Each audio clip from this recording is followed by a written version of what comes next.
তুমি কি তোমার মরা ভাইয়ের গোশত খাওয়াকে পছন্দ করো? ফাকারে তুমুহু, আল্লাহ তাআলা নিজেই বলতেছেন কখনো নয়, তোমরা নিজেরাই সেটাকে কি করো? ঘৃণা করো। তোমরা নিজেরা মরা মানুষের গোশত খাওয়াকে তোমরা ঘৃণা করো, আল্লাহ রাব্বুল আলামিন বলে দিয়েছেন। তাহলে আপনি আপনার একজন ভাইয়ের, একজন মানুষের বদনাম, দোষ আরেকজনের কাছে বলে দিলেন, এটাই হচ্ছে মরা মানুষের গোশত খাওয়ার শামিল। কথাগুলো কার? আল্লাহ রাব্বুল আলামিন। আমরা কি আল্লাহ তাআলার কথা মানবো কি মানবো না? আল্লাহ তাআলার কথা অমান্য করলে পরে ঈমান থাকতে পারে? থাকতে পারে না। এই ধরনের গীবত করা বিলকুল হারাম, করা যাবে না। এবার আসেন হালাল গীবতের দিকে। ঠিক আছে, এক লোকের নাম আব্দুর রহমান, আরেক লোকের নাম আব্দুল গাফফার। পাশাপাশি তাদের বাড়ি, থাকতে পারে তো এরকম নাকি? না পারে না? আব্দুর রহমানের গরু দড়ি ছিঁড়ে গিয়ে আব্দুল গাফফারের ধান ক্ষেতের পাকা ধান প্রায় 7% ক্ষেতের ধান খেয়ে ফেলেছে একটা গরু। এক গরু আর কত খাইতে পারবে? কিন্তু 2-7 লম্বা দড়ি যে সাথে, দড়িটা ফেসানোর পরে ক্ষেতের মধ্যে যে গরু ঘুরলো, 1% ক্ষেতের ধান কি থাকার কথা? একেবারে 16 আনা ধ্বংস হয়ে যাওয়ার কথা নয়। আব্দুল গাফফার এসে দেখলো আব্দুর রহমান সাহেবের গরু তার খেতে, ধান খেতে এত বড় ক্ষতি করলো। এখন আব্দুল গাফফার যদি ইচ্ছা করে আব্দুর রহমানের কাছ থেকে ক্ষতিপূরণ আদায় করবে, তাহলে সে গ্রামবাসীর কাছে বলতে পারে যে আব্দুর রহমানের গরু আমার ক্ষেতের ধান শেষ করে ফেলেছে। আরে 2 মণ ধান তো হইতো নাকি? 2 মণ ধান হইতো না, এরকম তো আর হতোই না।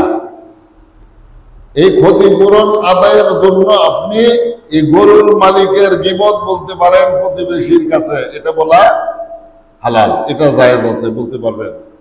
কেন? ক্ষতিপূরণ আদায়ের জন্য। যদি না বলেন তাতে আপনার কোনো ক্ষতি হবে না, আর যদি বলেন তাহলে ক্ষতিপূরণ তার কাছ থেকে আদায় করতে পারেন। এই ধরনের গীবত করা বিলকুল হালাল। আপনি ইচ্ছা করলে গাইতেও পারেন, নাও গাইতে পারেন। আর কিছু কিছু গীবত রয়েছে, এগুলো এ সমস্ত গীবত গাওয়া ফরজ বা ওয়াজিব। যদি না গান এই গীবত, তাহলে আপনার ইমানের মধ্যে কমতি আসবে, ইমান চলে যাওয়ার উপক্রম হবে। এই সমস্ত গীবত যদি আপনি না করেন, সেটা কি ধরনের? আপনারা জানেন ইরাকের এক ইমাম, কোন দেশের?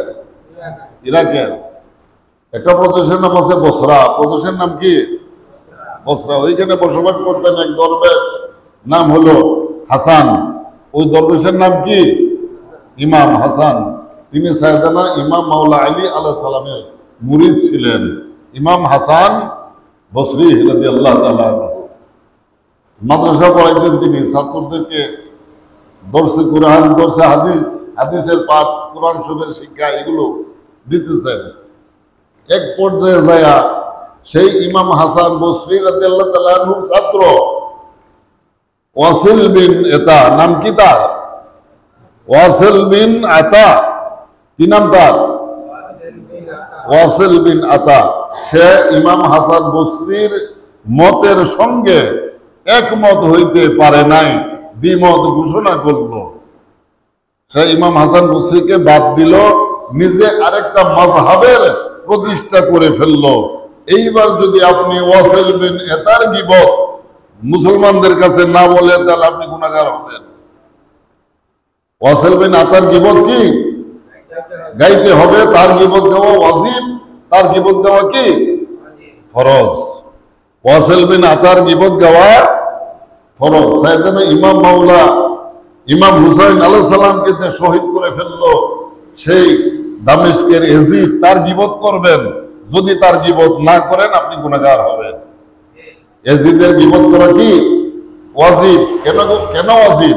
আল্লাহ রাব্বুল আলামিন বলেছেন যে কি,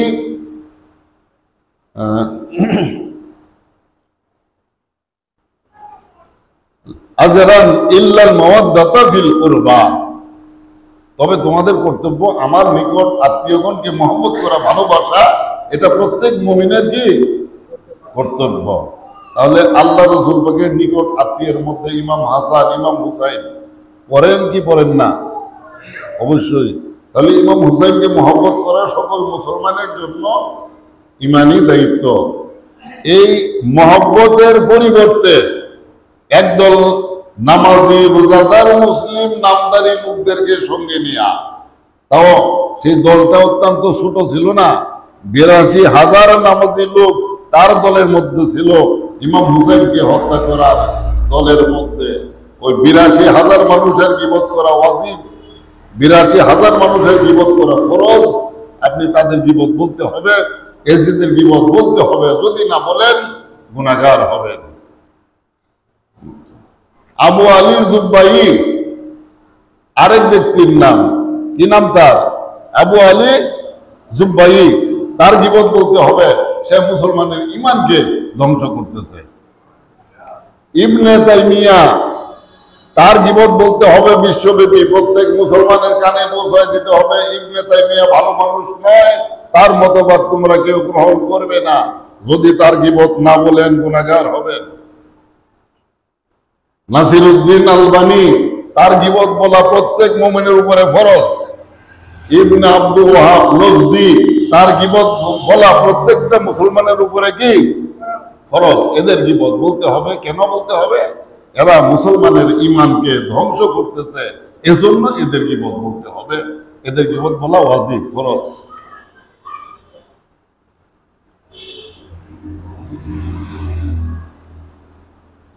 আর ওই গীবতকারী আপনার ব্যক্তিগত দোষ আরেকজনের কাছে যে বলে দিল, সে কখনো জান্নাতে যাবে না। আমার হুজুর পাক বলতেছেন, তাআলা সাল্লাল্লাহু তাআলা আলাইহি সাল্লাম, লা ইয়াদখুলুল জান্নাতা নাম্মাম, গীবত করনেওয়ালা কখনো জান্নাতে ঢুকবে না।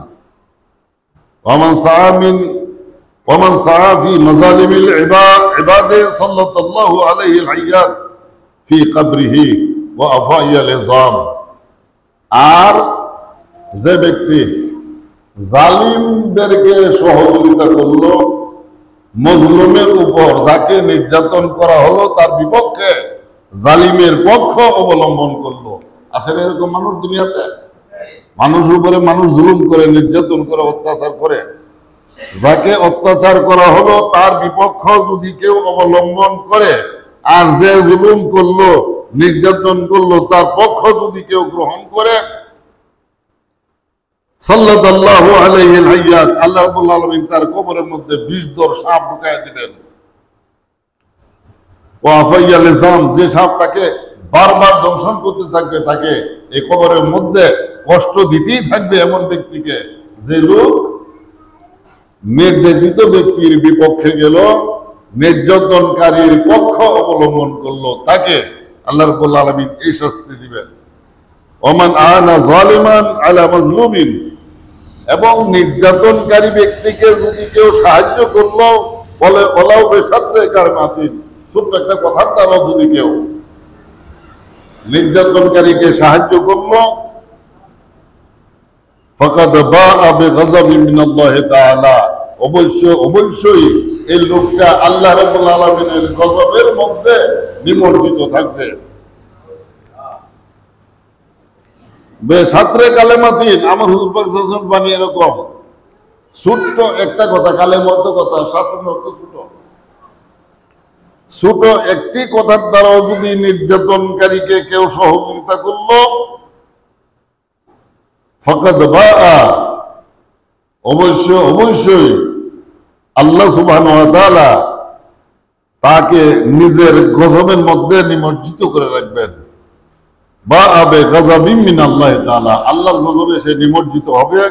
ওয়াসওয়াদা ওয়াজহু ইয়াউমাল কিয়ামা, হাসরের দিন তার মুখমণ্ডল একেবারে সাইবর্ডের অন্ধকার হবে, কালো হবে ওই ব্যক্তির, যে নির্যাতনকারীকে নির্যাতিত ব্যক্তির বিপক্ষে সহযোগিতা করলো। তার জন্য আমার হুজুর পাক সাল্লাল্লাহু আলাইহি ওয়াসাল্লাম ইরশাদ করেন, ওমান কাতামা শাহাদাতান ফাহুয়া কাশাহিদি জুরে, আর যদি কেউ সাক্ষ্য দান করলো, এই সাক্ষ্য দান অবস্থার মধ্যে যদি মিথ্যা কথার আশ্রয় গ্রহণ করে, সে যদি মিথ্যা সাক্ষ্য প্রদান করে কা শাহিদি জুর আদাল্লাহু লাহু ফি জাহান্নামা আশারা মাকাম, অবশ্যই আল্লাহ সুবহানাহু ওয়া তাআলা তাকে জাহান্নামের মধ্যে নিক্ষেপ করবেন, যা অত্যন্ত নিকৃষ্টতম জায়গা।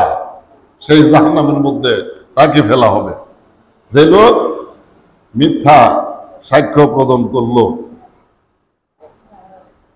ওমা ওয়াজাবা আলাইহিল হাজ্জু, যার উপরে হজ করা ওয়াজিব হলো, ফরজ হলো, ওয়ালাম ইয়াহুজ্জা, আর সে হজ করলো না, ফালা আদরি আইয়ামুতা আলা গায়রা আলা দ্বীনে আও গায়রে মিল্লাতিল ইসলাম। আমার হুজুর পাক ইরশাদ করেন, আমার জানা নাই সে কি মুসলিম হইয়া মরল না অমুসলিম হইয়া মরল, এই বিষয়টা আমার জানা নাই। আমার হুজুর পাক ইরশাদ করেন, তাহলে হজ কত বড় গুরুত্বপূর্ণ ফরজ আন্দাজ করতে পারলেন। যার উপরে হজ ফরজ হইল এবং হজ করলো না আর মৃত্যুবরণ করলো, তার মৃত্যু ইসলামের উপরে হলো না ইসলাম ব্যতীত অন্য কোন মাযহাবের উপরে তার মৃত্যু হলো, আমার হুজুর পাক সাল্লাল্লাহু তাআলা সাল্লাম এর নিশ্চয়তা প্রদান করেন নাই। কাজেই বোঝা গেল ফরজ হওয়ার সঙ্গে সঙ্গে বিলম্ব করা যাবে না, আপনাকে হজ করে ফেলতে হবে।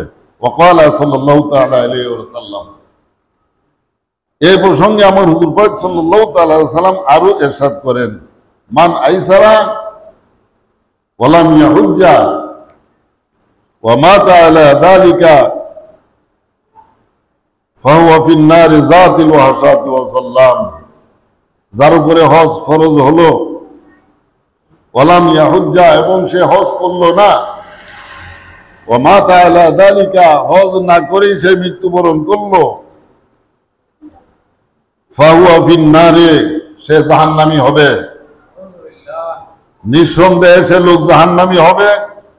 জাতিল ওয়াহশাতি ওয়া যাল্লাম, প্রচন্ড গভীর অন্ধকার জাহান্নামের মধ্যে তাকে ফেলে দেওয়া হবে এবং সে অত্যন্ত একাকিত্ব অনুভব করবে সেখানে থেকে, যার উপরে হজ ফরজ হওয়ার পরেও হজ করে নাই। এখানে আমি কথা বলতেছি, আমার কথার উপরে আর কারো কথা এখানে চলবে না, কি কর চলবে কারো কথা? তাহলে আপনারা পরস্পর কেন কথা বলতে যাবেন? আমি কি খারাপ কিছু বলতেছি? খারাপ কিছু বলতেছি আমি? কেন একজন আর একজনের সঙ্গে আমার কথার ভিতরে কথা বলতে যাবেন? আল্লাহ সুবহানাহু ওয়া তাআলা আমি যা বললাম এই কথার উপর সকলকে আমল করার তৌফিক দান করুন। সকলে বলুন আমিন।